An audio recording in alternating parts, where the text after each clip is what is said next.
Well, happy Easter Sunday evening, ladies and gentlemen. Welcome back to our third leg here on Sunday Night Prime Time. You heard the Jacobson Report along with Life is Worth Living. And now, Boomer Takes with Pete and Jake. Dr. Peter W. Tinsman, yours truly, John Jacobson here. KOFO, your country music giant of the East Central Plains of Kansas, and your official home and away voice of our Kansas City Royals. The season indeed is underway. Welcome everybody listening in tonight. As far away as our capital of Topeka, Rock Chalk Jayhawk KU country up there in Lawrence. Our folks at Baker U and Baldwin City, Wellsville, and we're emanating here in, of course, the great Ottawa, along with folks from Osage, Osawatomie, and Princeton, Piola, Gardner, and Garnett, Williamsburg. And guys, it's going to be a great evening of fun. I love this time of year, Pete, where we're also riding here with our great engineer, Sean Torres. We've had rain, we've had sun, we've had cool, we've had warm, but it's definitely spring because things are greening up, and we've had a lot of that Kansas wind on the plains. Pete, where are you? Are you in Florida these days, or are you back up in Iowa? No, we're still in Florida, John. We'll return north to Iowa probably first week of May. This sounds great. I love this time of year. I love when the leaves come on the trees up north and the lime green color, and Easter, and it's a rebirth all around. It is. It's my favorite time of year for such a variety of reasons. Obviously, celebrating the resurrection of our Lord Jesus Christ and the redemption and salvation of humanity, that great gift, those wonderful blessings and tender mercies of our Lord Jesus Christ. And it is. Nature redounds with that affirmation, Pete. And, of course, sports, we've had Final Four action. We've got baseball, MLB back online. The Augusta National Golf Tournament is right around the corner. The school year is ending. We have just 4 weeks left of lectures in the academic calendar, Pete. Hard to believe how quickly this semester goes by fast. Gone. It goes by so. All 6 of my courses have gone by fast.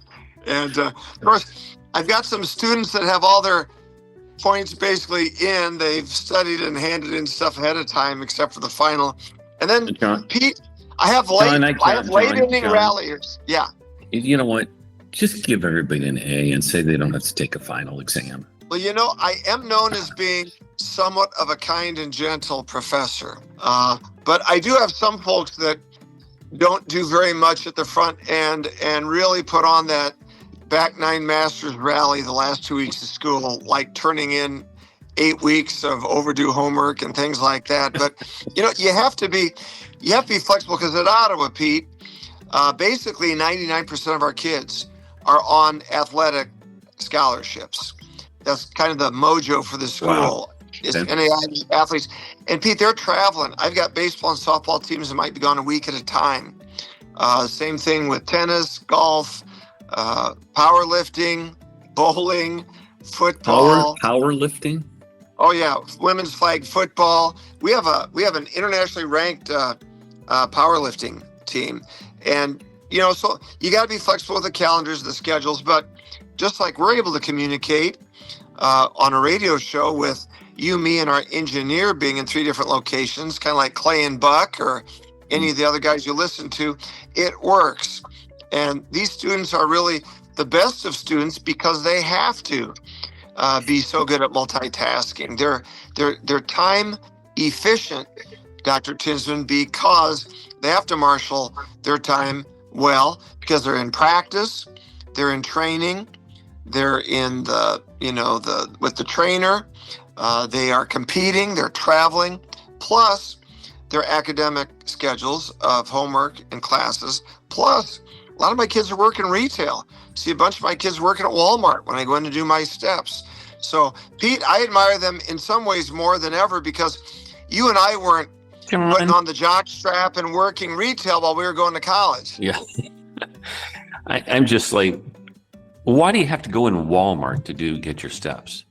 What's wrong with just walking outside? Well, this winter has not been conducive. I'm a weenie in the cold. I don't like walking. John, I always say to my patients, look for an excuse to do something, not an excuse not to do it.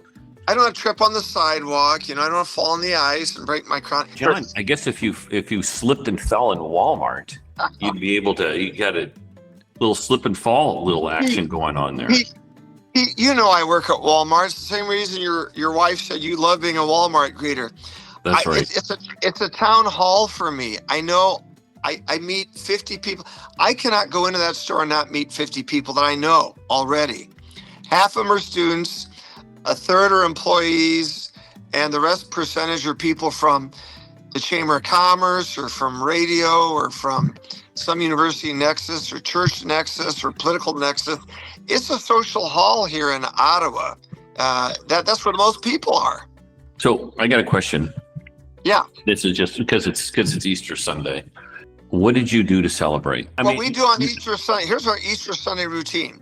Obviously, Deb and I, we celebrate Holy Thursday at Mass at church.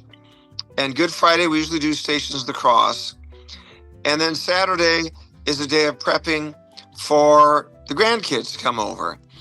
On Friday night, Deb and I actually went into Olathe because we wanted to get some really good meat. And so we went to Olathe and also got some other provisions. And we've got good people in Olathe that area that sponsor our show. We've got Airvita Chambers right there in Lenexa. And so Deb and I just did a little sojourn Friday night, kind of a date night like we did. I said to Deb, this is just like date night in the old days, except we're going to Fairway and we're going to these other places to get some items. And then we came back and went to Tractor Supply in Ottawa and got some stuff for the pets, for the dogs. And then we went over to Costantino's Price Choppers and got some additional food. And so Sunday is the roast beast. That's when Pete and Haley come over with the 4 young grandkids, and we just have a great time. Deb throws a great dinner on there. But Pete, I am a big, and of course, Easter Sunday Mass, Easter Sunday morning Mass, and Sacred Heart here has just beautiful services. Pete, what I really like about, and I was going to talk to you about this, I'm a big movie guy, okay? And I'm a big music guy. And I love the sacred music of the Easter season. I love the music of Good Friday. I love the Stabat Mater. I love the 7 last words of Christ. I love Handel's Messiah and some of the liturgical songs from the season. I also love the movies of the season. My good friend Bruce Crawford, who is a collaborator of Turner Classic Movies, is considered one of the world's leading experts on the movie Ben-Hur, A Tale of the Christ, starring Charlton Heston, directed by William Wyler, also starring Stephen Boyd and Haya Hararit, and there was a cast. Finley Curry was in that, and Martha Scott, and Teresa Wright, and it was a tremendous cast. Still the most Academy Awards ever of any motion picture of all time. If you guys haven't seen it, they showed it this morning, Easter Sunday morning, on Turner Classic Movies. It swept every Academy Award nomination when it won in the 1960 Academy Awards. And I got a beautiful personal letter back from Charlton Heston when he was alive that he penned to Deb and me. And Bruce Crawford has done these great cinematic events. He's done Ben-Hur up in Omaha. We're hoping to bring him down here to Ottawa. In Ottawa, we have the world's longest continuously running movie theater for patrons here in Ottawa. It's been going for over a century nonstop. And so I watched things like Ben-Hur. They had The Greatest Story Ever Told, another story about the life of Jesus Christ starring Max von Sydow. That was on BBC Two. On Saturday night on ABC, for well over half a century now, nonstop, we watched this at Creighton on Sunday nights. The Ten Commandments, again with Charlton Heston. And this one with the great casting of Vincent Price and Edward G. Robinson as bad guys. Edward G. Robinson, the gangster movie guy. Yeah, he's not coming back, we got to follow me, I'm Edward G. Robinson, I'm Dathan, I want that pretty slave girl over there too, It's great stuff, Pete. The Ten Commandments, every year on ABC. And, you got to do the cultural thing too. What do you say, Pete? What do you do? Well, if they talk about movies, I like The Passion that Mel Gibson did. Oh, yes, it's magnificent. And that's what we usually will watch on Good Friday. That's probably the closest to how it really was. Right down to the languages. They're using the Aramaic, the Hebrew, the Roman when he talks to Pilate, and the Greek. It's fascinating. Yeah, and I think that, we'll watch it either like, Palm Sunday or certainly Good Friday. And it kind of really drives home. You get a real visual about, wow, did he really go through all that? That, that was and that kind of drives home, how much suffering he had to do. And, Jesus did all of that for us. It's kind of mind boggling when you think about it. So I'm totally innocent. And as someone who is totally innocent. Yeah, exactly. And just said, okay, this is what's meant to be, and, so we do that. Then there's usually, like this morning, we did an Easter egg hunt in our neighborhood. My oldest is the Easter Bunny, and all the neighbors with their grandkids who have come to visit, because a lot of people come down here to visit for Easter. And then we hide eggs, and we do that. We do the Easter egg hunt after Mass in the morning. And then we went to brunch at our club, and you eat a ton of food. You graze for about 2 or 3 hours. That's a great thing with family. The roast beef with family, and what's funny about our Easter egg hunt. So we've got 4 competitive little grandkids. So Deb, literally, and I'm a free market. I'm in a competition, but sometimes you got to make it so that the 8-year-old can't elbow the 3-year-old out of the way and grab all her eggs on the Easter egg hunt. So my wife, Deb, purchased the exact same number, about a dozen each, of color-coded eggs. So one kid gets the purple, one kid gets the blue, one kid gets the green, one kid gets the yellow. And they discover until they find their 12 eggs. And of course, Grandpa, the capitalist I am, I still put coins in my eggs, not candy. Yes. Well, we'll put money. This is kind of crazy, but there's a guy down here we know, when his grandkids were doing the Easter egg hunt, he put $100 bills. Now that's a good grandpa.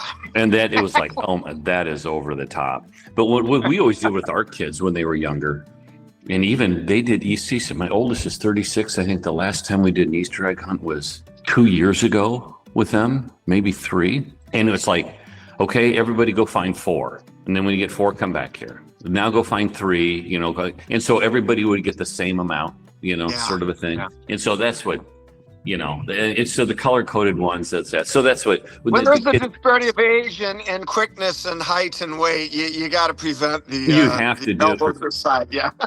There's otherwise there's crying and screaming and running off, and that's not good. Well, and it gets to be a little over the top at times. And a number of years ago down here in Florida in our neighborhood, they've got a large neighborhood Easter egg hunt.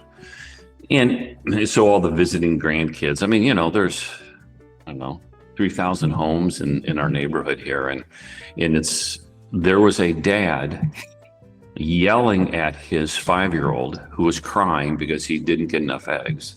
And the dad was yelling at him, I told you to be more aggressive. This is your fault. And it's kind of like, what is wrong with people? This is an Easter egg hunt.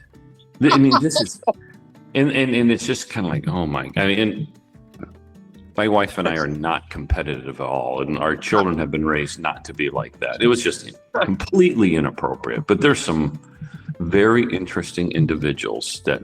Well, do you get to do the grandfather grandmother vibe? So our kids, they raise their children, I would say, with good discipline. I am more lax, Pete. Deb would tell you that when we raised the kids, she always had to be the disciplinarian. I beg to differ. My approach was just different. Okay, she was the school teacher. I had a little bit different of a professorial approach. But what's funny is, you know, the kids are kind of on a close sugar allotment at their house, and I'm always, let them have another Reese's. Let them have another. Too much inflammation in the body, John. The sugar is bad.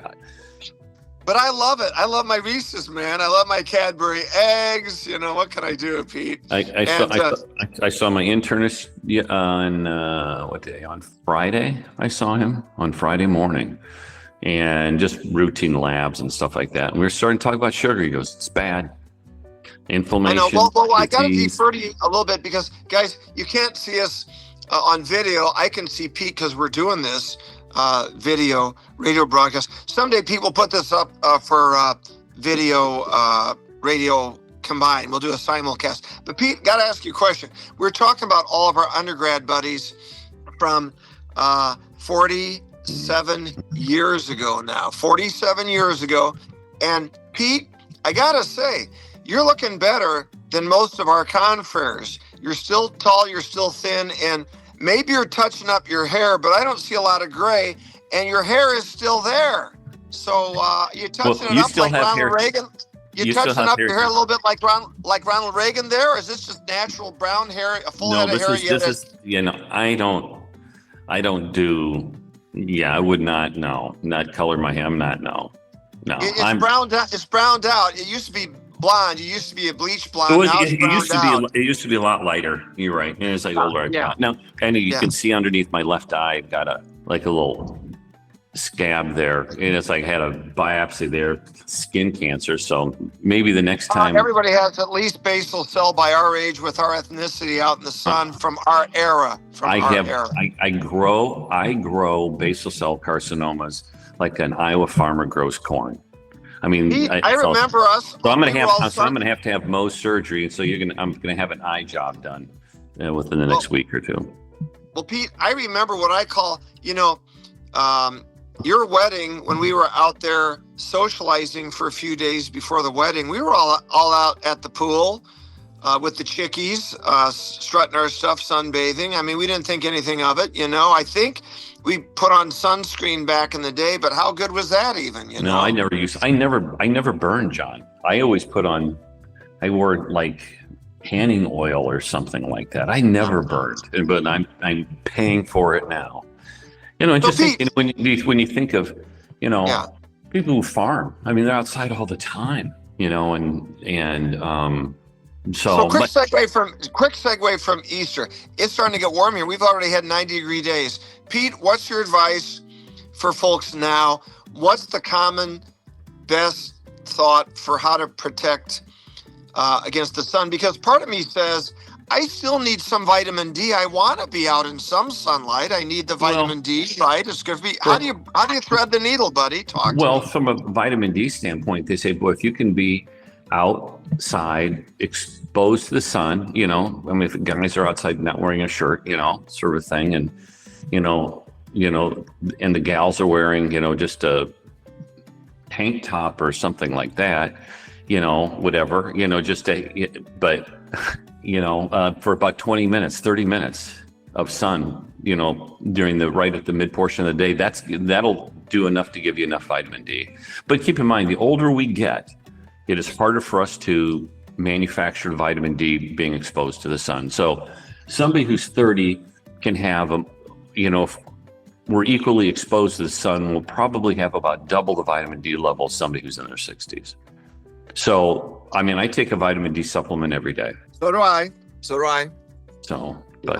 Anyway, so it's good. It's just, as my dermatologist, she said to me the other day when she was doing these biopsies, she said, if you're out in the sun more than 30 minutes, you need to put on sunblock.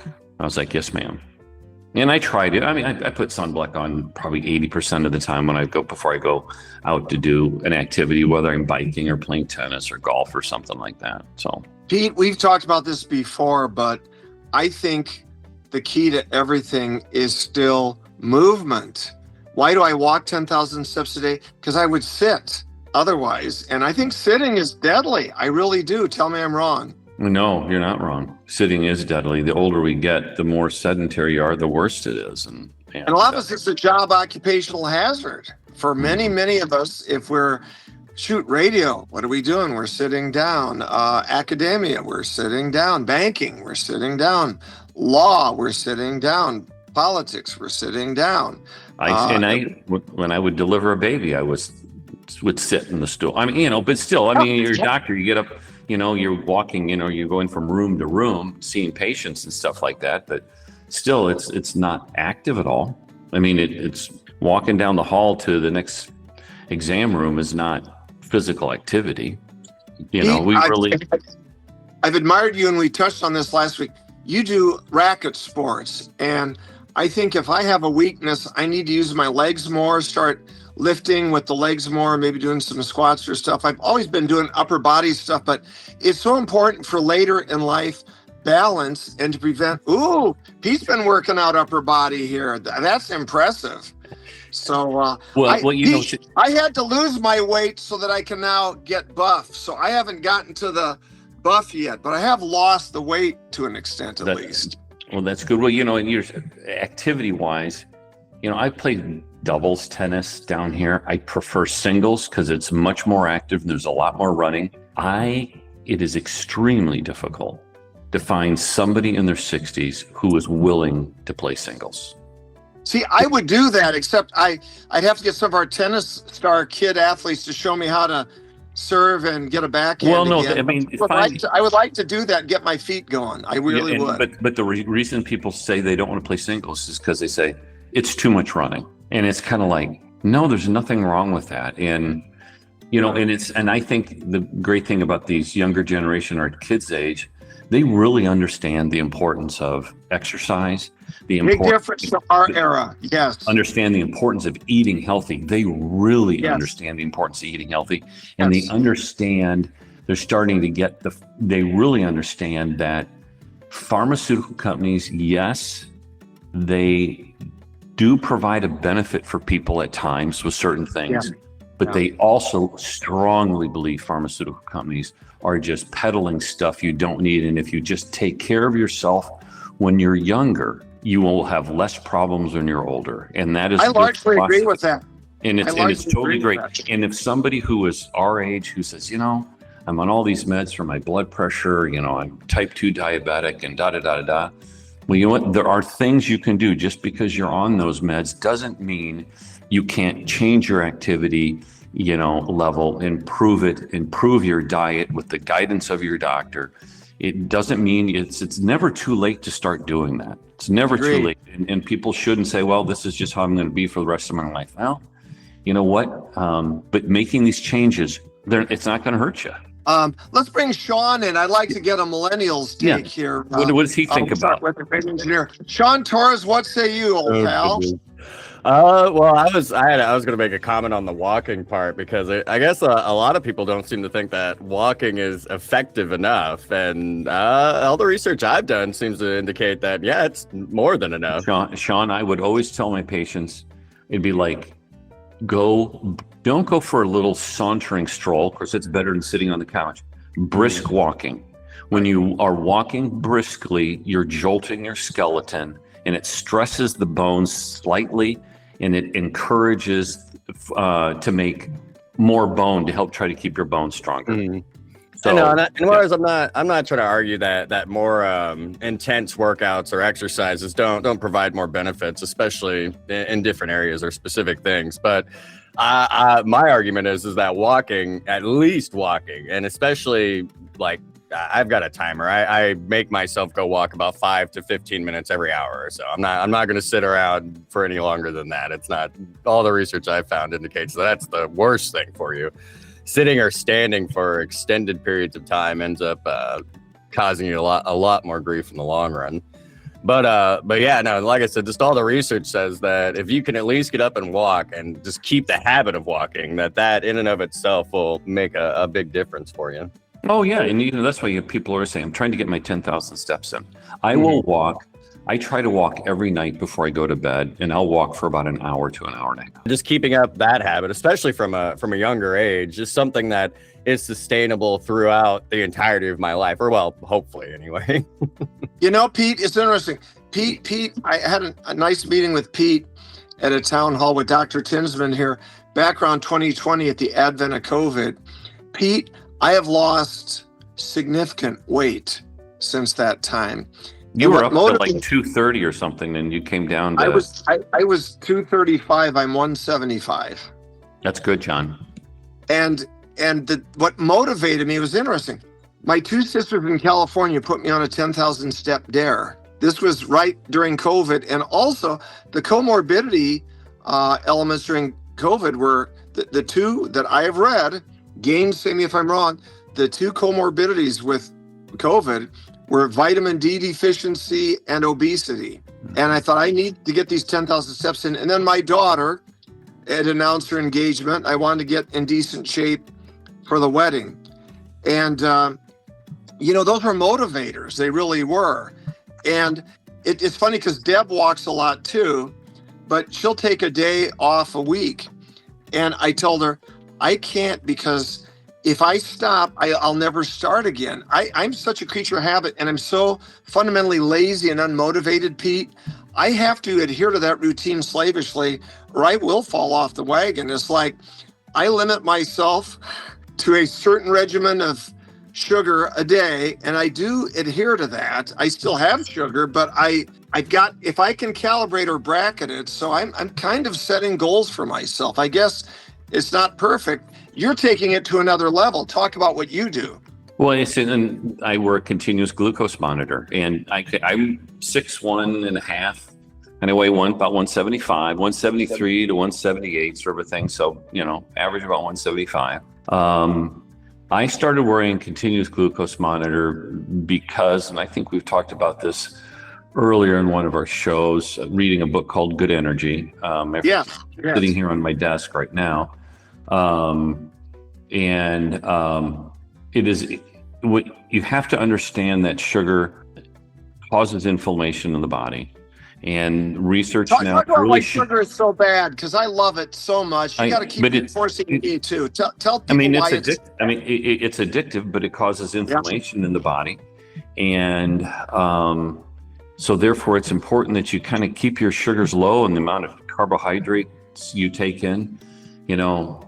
You've got to watch it. I have a cousin who's 9 days older than me who's got Parkinson's, or 9 days younger than me. He's got Parkinson's disease, and his neurologist has him on a really strict diet it's vegetarian, with lentils and beans and no sugar. I mean, as he says, he goes, they're trying to decrease the inflammation in my brain, so it hopefully the dopamine production doesn't fall off more rapidly. And so even now, they're starting to realize, sugar's not good. It tastes good. I love ice cream. I had some key lime pie the other night.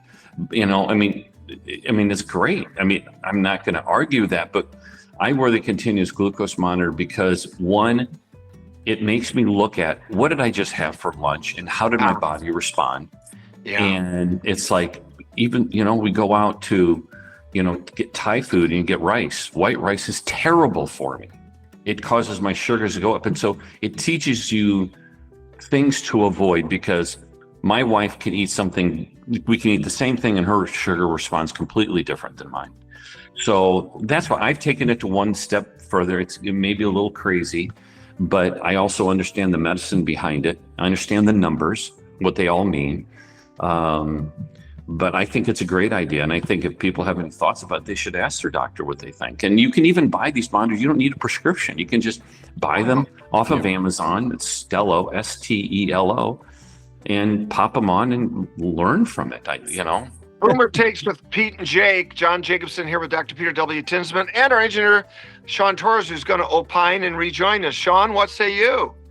I was going to say, no, I love the idea of the continuous glucose monitors. If I had it my way, I'd just have an onboard computer monitoring everything of my system. And then that way I could just, And Sean, so you were saying onboard computer monitoring everything. I was like, I wonder if somebody's been working on a continuous cholesterol monitor. Yeah. That would be a game changer. And actually, Mhm. I found a research article of some company in Taiwan is actually working on one.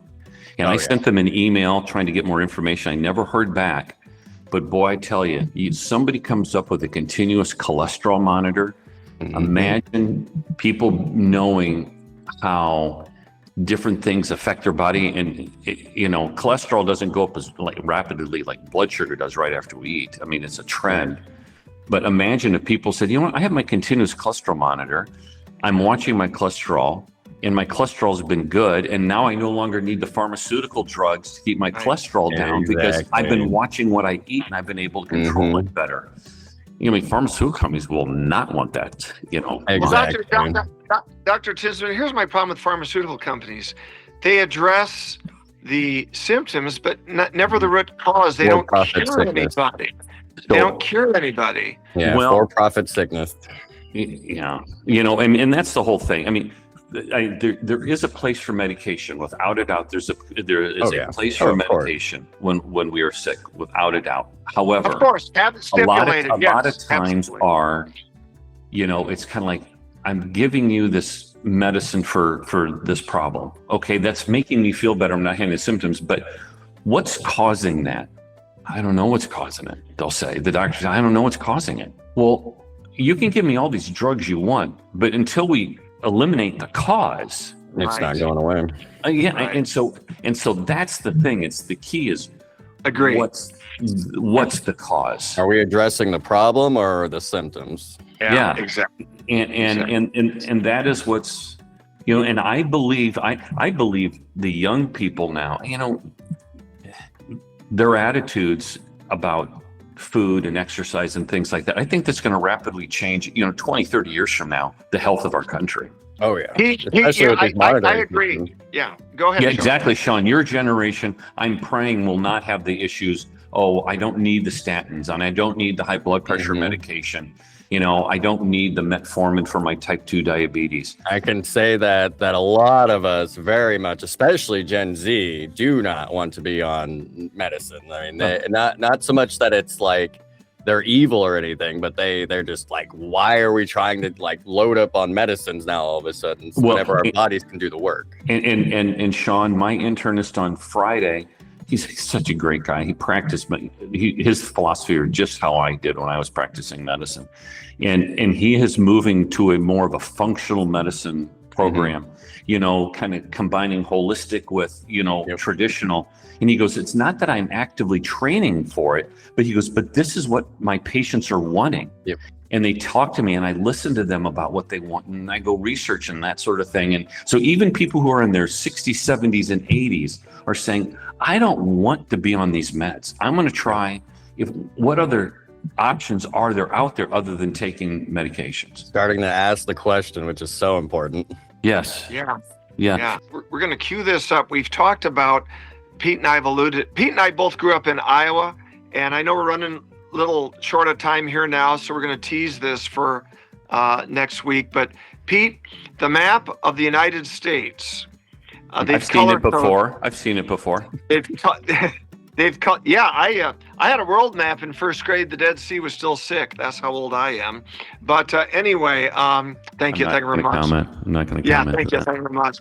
Pete, the cancer per capita, they've got dark blue for the worst states. I saw that. Iowa is almost black with density. And the two things that register in my head are pesticides and nitrates in the water. What is your take on these Midwestern states and the cancer incidents, at least in Iowa? I mean, we're not terribly far away from Iowa. In Kansas, we have a similar economy. Is it the pesticides? Is it the nitrates in the water? What are we up against that we weren't up against maybe 100 years ago? Well, you'd have to think that it has to be. That has to be playing a part. How could it not be playing a part? But there's all these other things. With my oldest, who's 36, she's really into healthy lifestyle. And she said, Dad, we have enough microplastics in our body that it would make up a piece of a small Lego piece. That's how much microplastics we have in our body. Our radio partner, Joe Casarino, equivalizes it to the equivalent of a credit card a month, a credit card of microplastics that your body absorbs. I mean, it's terrible. And then I was listening to Glenn, I think it was Glenn Beck the other day. Yeah. Yeah. And there was or somebody had said, if it wasn't him, it was some other person, but they said, and nobody knows, people do not know the significance of having all these microplastics in our body. And it's like, well, I know a lot of organizations and like holistic people saying it's horrible for us. It's absolutely horrible for it. And so, we've got weapons in our artillery. I mean, we've got glutathione precursors, we've got hyperbaric chamber therapy. There are a lot of different arrays that we can use. You remember when we were kids, it was like, oh, you can't use paper. Don't you use a plastic bag, not a paper bag at the grocery store, because we're trying to save trees. I know. So now we've been saving trees by not using paper grocery bags, and now we're using plastic, and all the food is wrapped in plastic. I mean, give me. They used to tell us that coffee and eggs and red meat were terrible for us, and now we realize that in proper volumes, coffee's great in antioxidants, and meat is brain food, and eggs are important protein. I mean, the truth is somewhere in the middle usually on this stuff, and not going totally extreme. Yeah, exactly. You don't go totally extreme. As my wife says, I don't know why you worry about all this stuff. Just eat everything in moderation. Exercise moderation. Just do everything in moderation. She's a wise woman. Do not tell her that, because if you tell her she's a wise woman, then I've just lost. Yeah.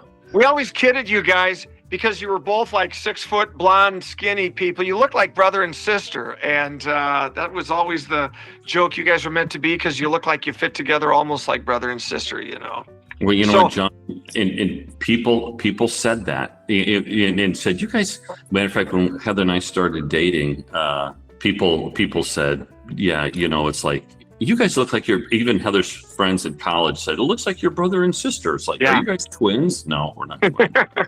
And your kids look totally like the two of you. I mean, if you guys were ever stranded in a mall when the kids were little, they would say, oh, we know who those parents are. Yeah. And it's funny, the boys look a little bit more like you, and the girls look a little bit more like Heather. I just get a kick out of it. Oh, I had one time, one of my patients was in seeing me. She goes, I saw your wife and kids at the grocery store the other day. I'm like, oh, you know my wife and children? No. But does your wife have blonde hair in a ponytail? I said, yeah. Do you have 3 kids? I said, no, I actually have 4. Well, there was this blonde boy that looked exactly like you, and it was my son. He was probably about 5 years old at the time. She was like, that has to be Dr. Tinsman's children and family. And I was like, yeah, well, you're right. But genetics isn't genetic something? So the genetic pool doesn't lie. So last weekend I was so busy, I didn't get to one of my bucket list items, and we're going to wrap it up here, but Pete will talk next week. Pete, you need to go to a Star Trek convention with me to celebrate the 60th year. William Shatner was signing autographs in Kansas City after shoulder surgery at 95. Within a week, he was signing autographs in Kansas City. How's that for genetics? 95-year-old William Shatner. That's really good. That's really good. Matter of fact, Heather's dad is going to be 96. Oh, God bless him. In 4 days. When's he? No, not 4 days. 3 days. It's on the 8th. Wow. Yeah. Wow. Congratulations. He's a great man. And well, Pete, you're a great guy. This has been so much fun as always. Next week, I want to talk a little bit too about anti-gravity and weightlessness in space and what types of effects these Artemis astronauts may encounter with radiation and with whether there's anybody actually on that rocket.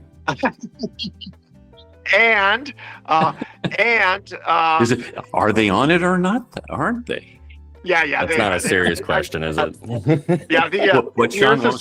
So that's not a serious question. The Earth is still round.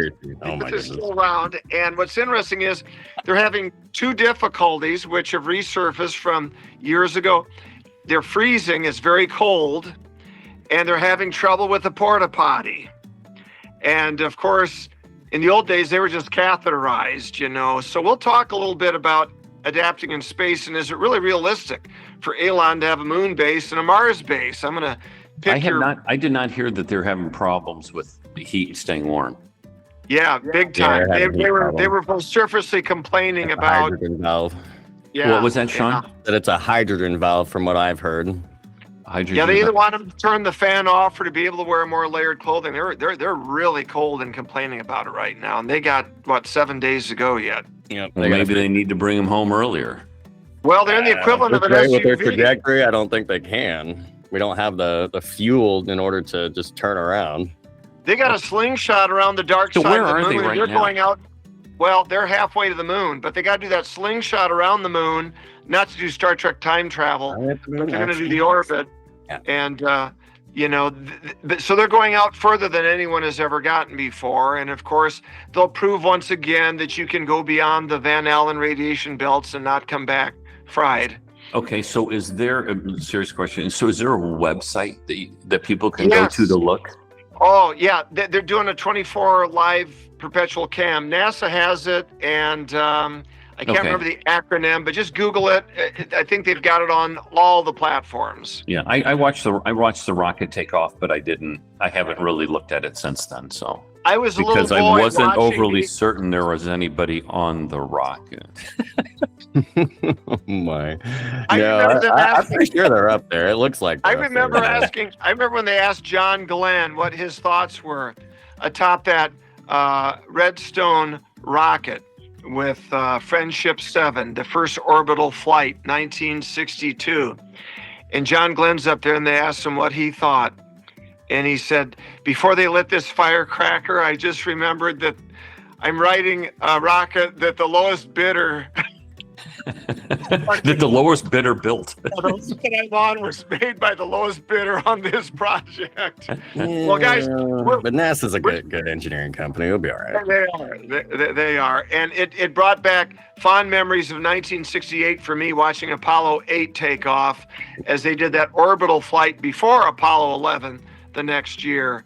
And I'm glad we're going back.